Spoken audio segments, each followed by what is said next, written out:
Thank you for joining Dr. James Reaney and I, the Curiosity Conduit, Dana Ortiz, for a look behind the curtain of letting destiny deliver. Dr. Reaney is a practicing psychotherapist for the last 46 years, and I am a retired law enforcement officer with 26 years experience, and am now a psychology student. Dr. Reaney's book, Letting Destiny Deliver, is available in digital format on Amazon and an audio version on his Mental Stock YouTube channel. We are going to talk about the leveling down process. This conversation may lead to feelings of inspiration and curiosity, and it could create some inner movement. That's all welcome. Life will reveal your destiny through all opportunities you keep yourself available for. So allow yourself to stay open, and let's see what destiny delivers.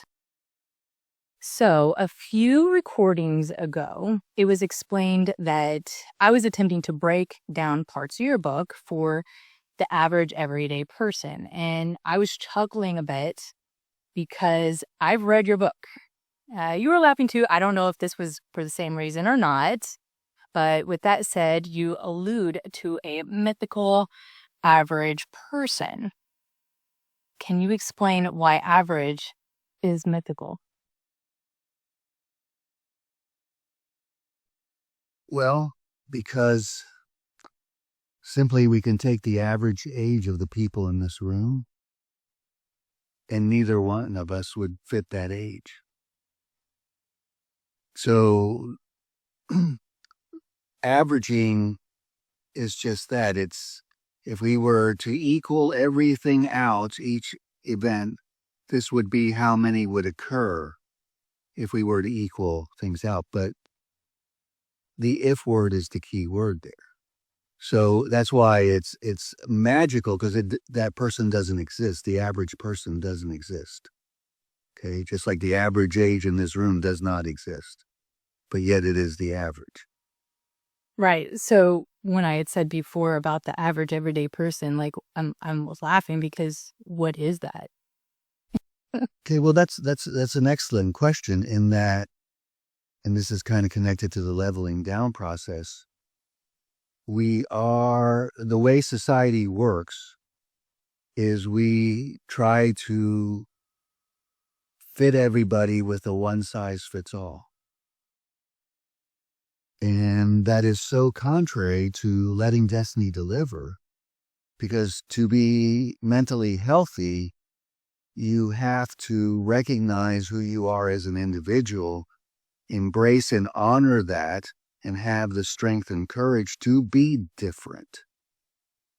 But society puts pressure on us to be average, just like everybody else. That's why all the housing developments look the same. Yes, you get a choice of 3 or 4 different style homes, apartment complexes, they all look the same. They're standardizing everything and everybody. GIs, everybody's made to look the same. Government issue, you're not a person anymore. You're a number, you see.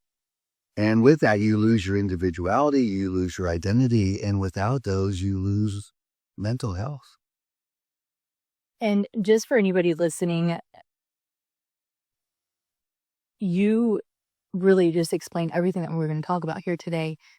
I will be asking questions about things you just went over on purpose, because this is something that I think somebody needs to hear over and over.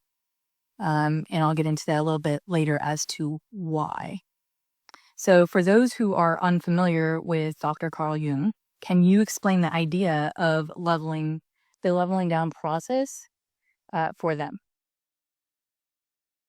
Well, if you think about just those words, you're leveling down, you're making something level, you're making it equal from beginning to end.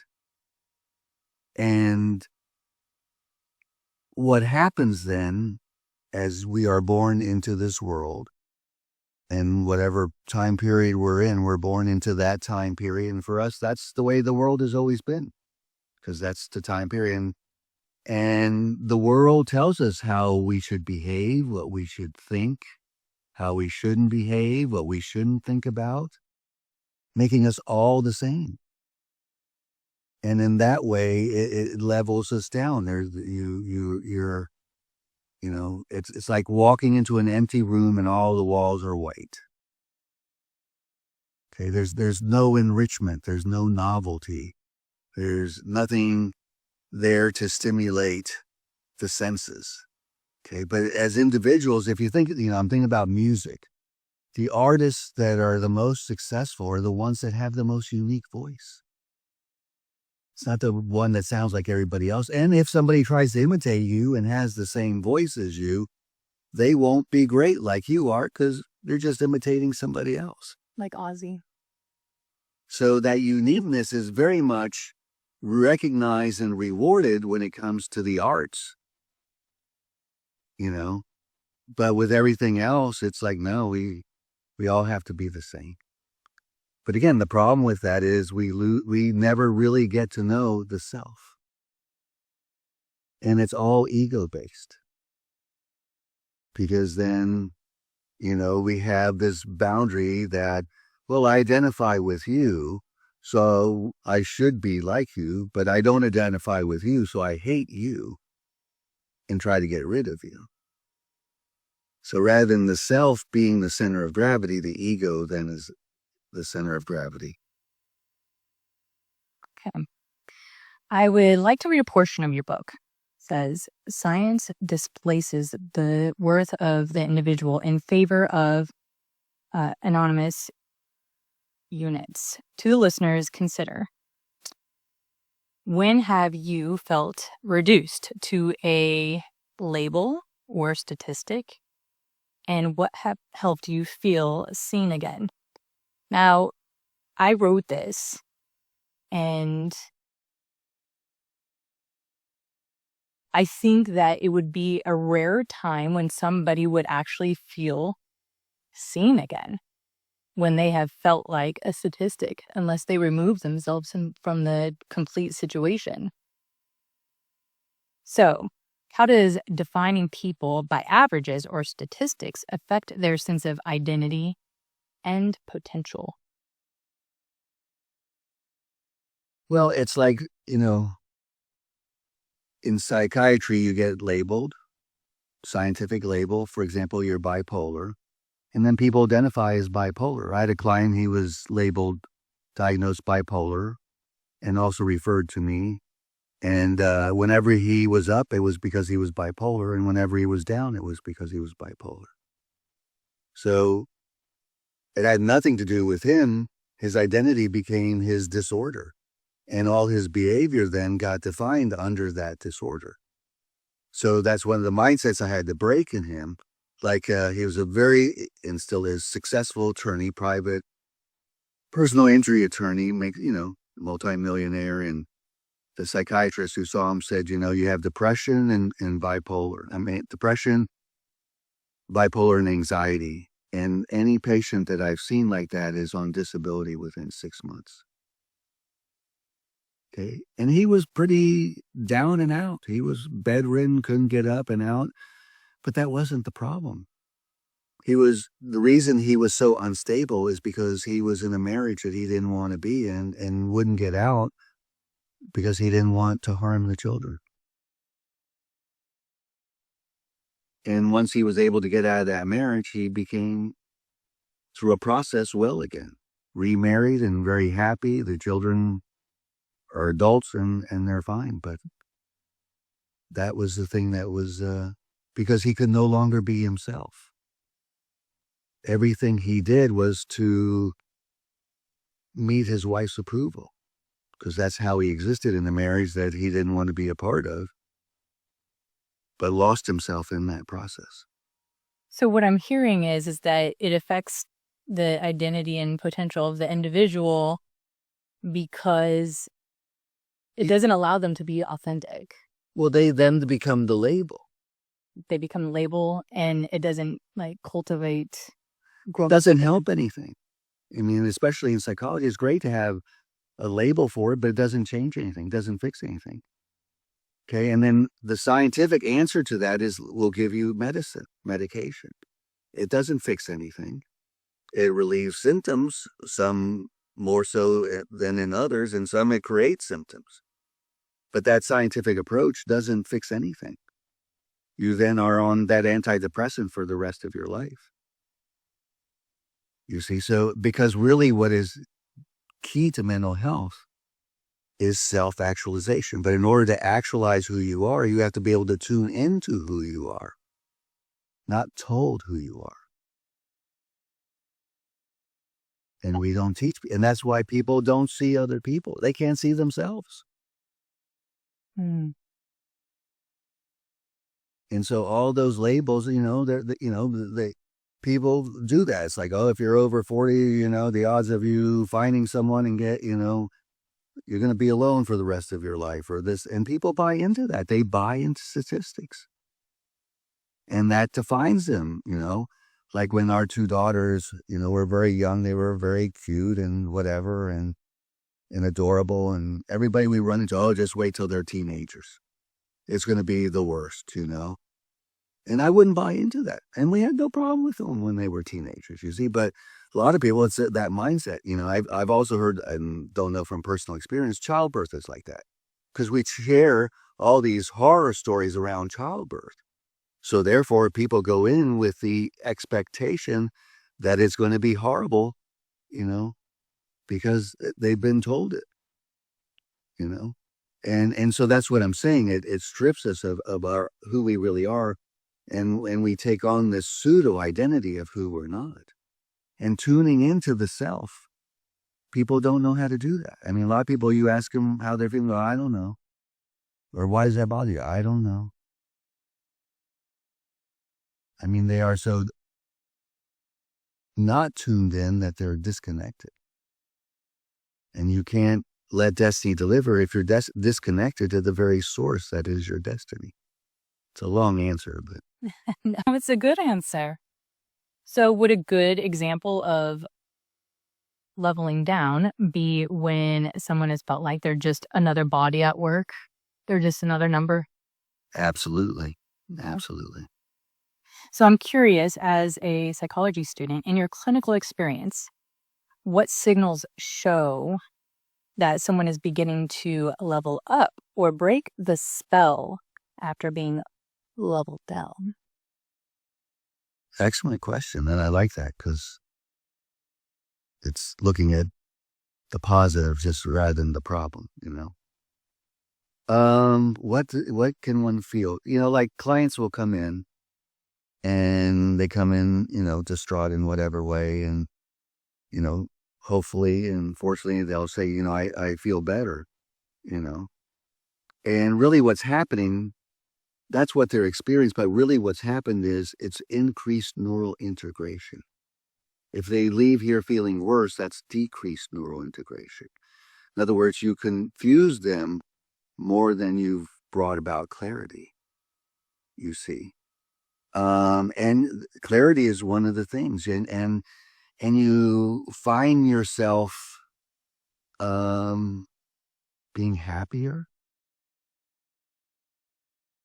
You find yourself better able to tell who or what you want in your life and who or what you don't want in your life. You like yourself a lot better. Tend not to beat up on yourself. Sleep better. Regulate your appetite better. Those are good. They're good examples. I like those. So here's a fun question. Can dreams play a role in revealing where someone is stuck in the leveling down process? Absolutely. I think that's probably the primary function. It's funny, I don't know if you saw the sign, but it's a quote of Carl Jung, and it's, dreams whisper truth. And by whisper is, you got to really work at hearing what they're saying. If somebody's whispering, you got to get close to them and you got to really concentrate on what they're saying. Rather than normal speech, you don't have to work that hard to hear them. In the same way with the dream, and the particular problem with people understanding their dreams is they're using the wrong mind to interpret them. And I'll explain that. The conscious mind is literal. The unconscious mind is symbolic, metaphorical, and analogical. So when we dream in that language. And that's why people, when they're using their conscious, logical, linear mind, go, it makes no sense. Because it's metaphorical, it's symbolic, it's analogical. Okay, which is a whole different language that the unconscious speaks. The unconscious is also nonlinear, as I said, which means what? It means it doesn't go in order. It bounces all over the place. So that doesn't make sense to the conscious mind, which needs things very linear. Oh, I love all over the place. That is but you liking that part of your unconscious functioning. It's awesome. Yeah. It's fun. Yeah. But most people like linear, that's why they have a hard time with uncertainty. So what if this or what if that? You see, where the unconscious is designed to deal with the spontaneous, with the unexpected. But it needs the conscious mind's help to at least allow you to go through the experience. Absolutely. But the conscious mind, because it is so linear and needs to know, often will avoid that. So it's kind of a trap. And you can't level up. It's a trap. It's a spell. This is where I was talking about the need for this to be explained in different ways over and over. So it seems to be rare and powerful to be seen as not seen as a demographic or a data point. But as a whole person, right? So this is a rare thing that individuals, whether it's corporations, wherever, and you're at work and it's just this whole leveling down is happening. It's rare to be seen as an individual in those instances. So you quote Jung in saying we're ruled, fed, clothed, and educated as a social unit. So part of what I love to do, and I've been doing it for my far back as I can remember, primarily in my adult life. And it was really heavy as a detective that I like to go to the source, as far to the source as I can go.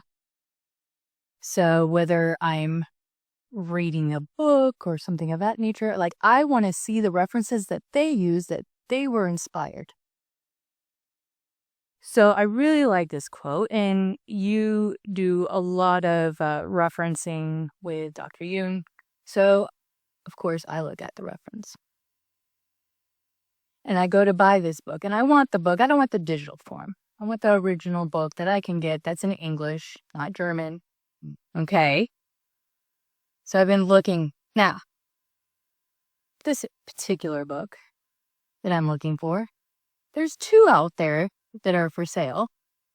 There was 3. There's 2. And they were like $124, $130, and there's only 2 that you can find for sale. I'm like, no, just wait. I always wait. I will get what I want for the price that I want. And I did. But that's not the end of the story. So I get this book. One, it's my favorite color, which is purple. And I go to the page. So, one thing that I love about older books, especially if somebody interesting had it before, they will mark in it. Now, this person was very intentional with what they marked and where they marked. This came in a group of 3, 2 other spectacular books. One that was published. Oh, they're all interpretations, obviously, from Carl Jung. One is from 1920, totally intact. These people didn't know what they had. Anyway, it's funny, the book that you pull out, The Undiscovered Self, because that's what I'm talking about here. The undiscovered self, man. I know. Interesting enough, I go to the page that you just quoted. There is He marked it, or she marked it. Yeah. Marked it with an asterisk, the only asterisk in the entire book. And if you look as my witness here, Yeah. there's only very few things that are marked in here. But this is the exact quote that I was looking to discuss and to read. And I will read the full thing here now.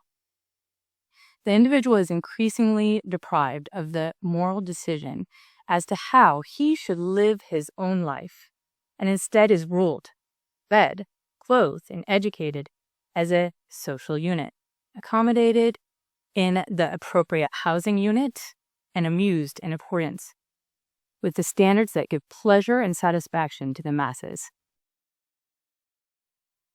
Very interesting.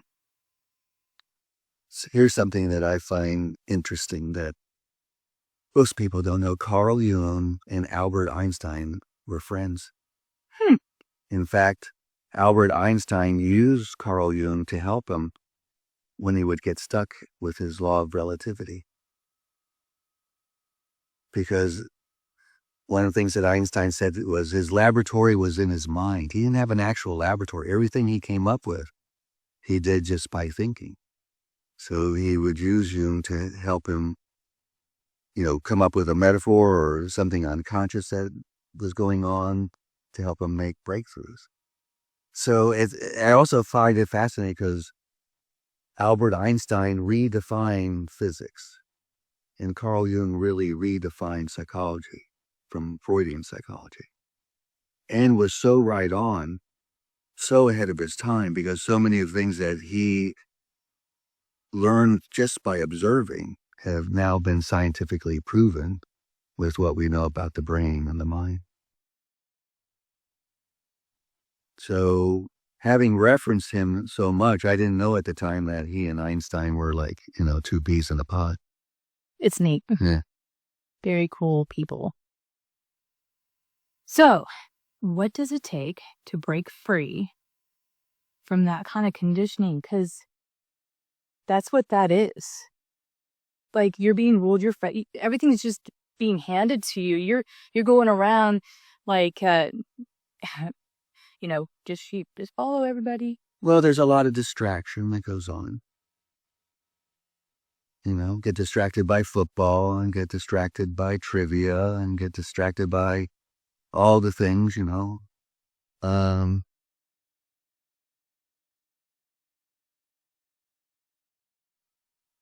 analogy for you. I'm trying to get it back in that. How do you break that? Okay, it came back to me. The analogy is this. Somebody does a magic trick and you go, ooh, how'd you do that? That must be magic. And then they tell you what the trick is, and you don't see the ooh and ah and the magic of it anymore. Okay, so the key in breaking out of it is to see the trick. And then it's not so fascinating or captivating anymore. And I worked at a mental health center, one of my first jobs, and the executive director there was very unliked because he tended to attack people. So people were trying to get him fired, were talking behind his back, were quitting. And one of my experiences with him is we do group supervision, and somebody bring in a tape of a client that they did, and he would supervise it. And person before me, he just tore, and I was brand new at this place, so I was just kind of learning this very quickly. And he would rip them apart, and then it was my turn, and had the tape where I thought, I'm not going to get ripped up. Sure enough, he ripped me apart, and it upset me, not outwardly, but inwardly, and I said, I want to talk to you after lunch, because lunch was right after that. And I'm sitting there at lunchtime and go, wait a minute. He's just doing to us what he tells us to do to families. Because the way he was teaching us to work with families is tear them apart and then build them back up the way they need to be. And that's what he was doing to us as therapists. So instead of being upset when I went back, I went in the room with a smile on my face. I go, I know what you did. He goes, did it work? And he had more respect for me after that. And it was my first year. I mean, he put me on committees. He would take me to do talks at places because I saw right through him. I saw his trick. And it didn't have any power over me like it did the other people. So when you can see the trick behind things, and there's a lot of distraction. It's total distraction. Because the mind that is really curious is being distracted into what's really entertaining. Curiosity killed the cat, but satisfaction brought it back. I don't like that analogy as the curiosity conduit. But I'm saying have curiosity, don't, and this is, to me, a lot of what this is about, because is to help people find the pathway which has been buried under thousands of years of sand. And I use that analogy, finding the self is like being an archaeologist. You've got to, move away those parts that don't belong and find those parts that do belong.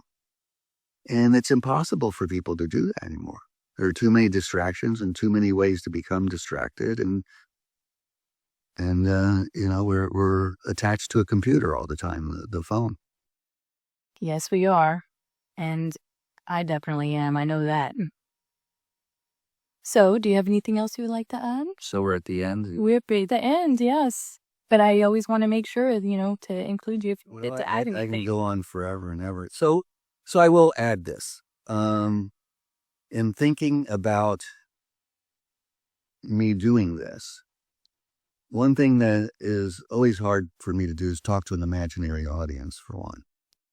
Okay, and then number two, just this whole format and doing this is not something I've done before. And then three, my introversion stymied me somewhat. And you knew that because you were saying me practicing and whatever.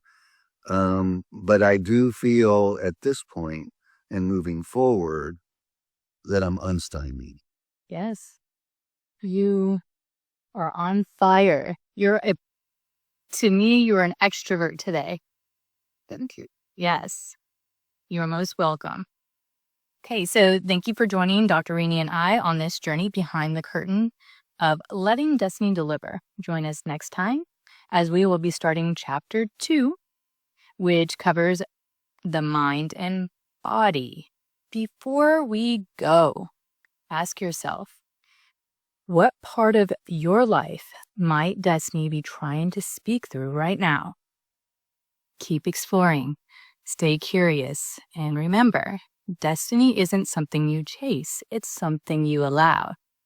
Until next time, be well.